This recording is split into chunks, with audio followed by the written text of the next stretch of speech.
अरे बड़ा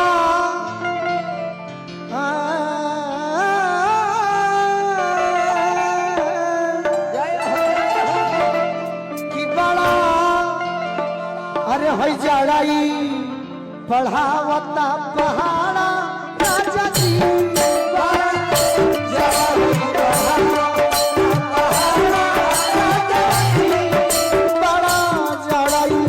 पढ़ावता पहाड़ा राजा जी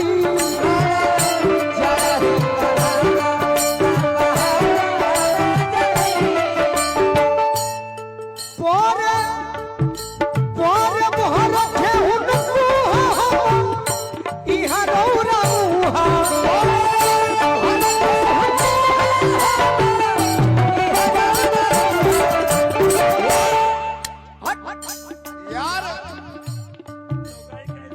चौगाई स्टेट बंटी सिंह जी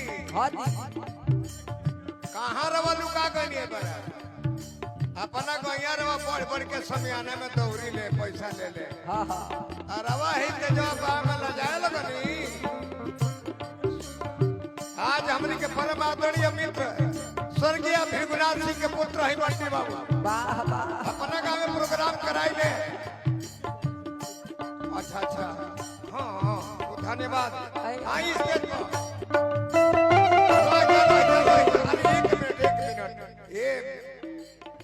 गायत्री ठाकुर का लय दिया हुआ। अगर कोई भी आप गाएंगे तो आज के मार्केट में हिट होगी। हम के बने रहे तो घर हमारे भैया जी गायत्री ठाकुर ने गाया था। पहली गीत भी जो आपने गाया था वो भी गायत्री ठाकुर की गाई हुई गीत थी। प्रदेश से सखी ओकर ससुरा से निकल घर में बा ई सब गायत्री ठाकुर के लाई हुई सब। अब बबुआ एकरा कपनौले रहब तो सितारे ही जीवन भर रहब। हां जी ना बनैब तबे बीच में कोनो ढुक जाई। सही पोरे मोहर ठेहुन ई हरौरा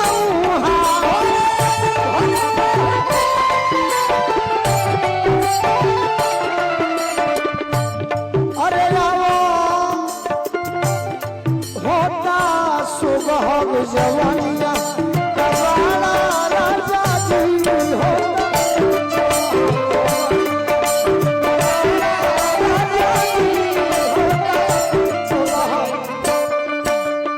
उठला जवानी में जुआ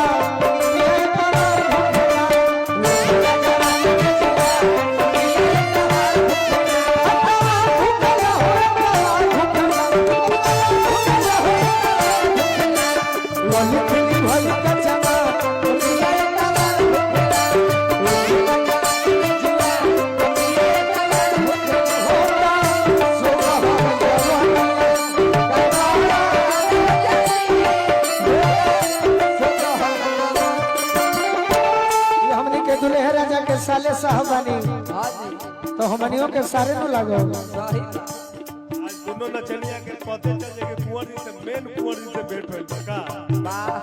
जब कुंवर जी के चेला से पता चल जाता तो खुद तो गुरु जी बड़े तब पता चला के बातें कहना। आजा ही तो प्रधान बोलू कोरसी सब हिता पे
टाटा बक्सर बस के मालिक हमनी के फुआ जी पूनम सिंह जी हमरा के आशीर्वाद दिले बनी हुआ के बार बार गोल लगत नहीं आशीर्वाद के प्रतीक्षा में पाला पाला पानी पानी छिठुरे अरे सुपर में जवानी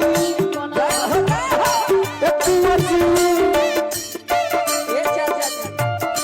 शिकारी जी आवला दुआरी का होई शिकारी जी चौगुन होई तब तो चाचा हमार झालो बजाई